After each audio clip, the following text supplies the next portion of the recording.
জামালগঞ্জে রিকশা চালক হত্যার রহস্য উদ্ঘাটন, আসামি গ্রেফতার।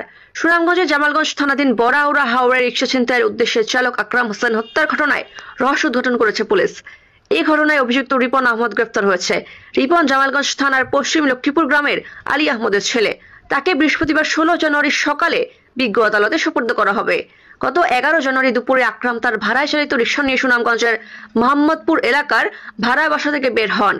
রাত 9টার দিকে জামালগঞ্জের ফিনারবাগ ইউনিয়নের বড়াউড়া হাওরের একটি সড়কে তাকে ছুরিকাঘাতে গুরুতর আহত করা হয়।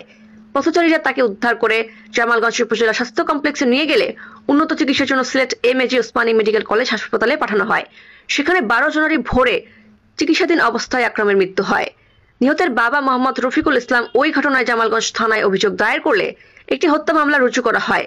মামলার পরপরই পুলিশ ঘটনাটি রহস্য উদ্ঘাটন এবং আসামি গ্রেফতারের অভিযান শুরু করে।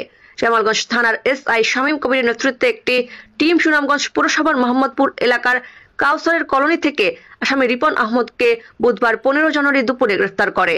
রিপন আহমদের দেওয়া তথ্যের ভিত্তিতে হত্যাকাণ্ডে ব্যবহৃত ছুরিটি ঘটনাস্থল থেকে এবং নিহত আকরামের ব্যবহৃত মোবাইল ফোনটি সিলেটের গোপালগঞ্জ থেকে উদ্ধার করা হয়। প্রাথমিকভাবে জানা যায়, আর্থিক সংকটে থাকা রিপন ঋণ পরিশোধের জন্য আকরামের রিকশা ছিনতাইয়ের পরিকল্পনা করে। পরিকল্পনা অনুযায়ী 11 জানুয়ারি সন্ধ্যায় সে অতিরিক্ত ভাড়ার প্রলোভন দেখিয়ে আকরামকে জামালগঞ্জের দিকে নিয়ে যায়। রাত 9টার দিকে বড়াউড়া হাওরের একটি নির্জন সড়কে পৌঁছলে সে আকরামকে রিকশা থামাতে বলে।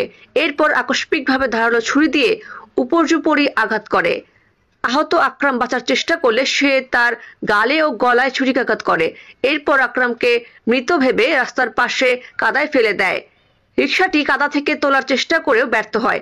পালানোর সময় সে আকরামের মোবাইল ফোনটি নিয়ে যায় এবং হত্যাকাণ্ডে ব্যবহৃত ছুরিটি ধান খেতে ফেলে দেয়। পরে সে সুনামগঞ্জ শহরে গিয়ে আত্মগোপন করে।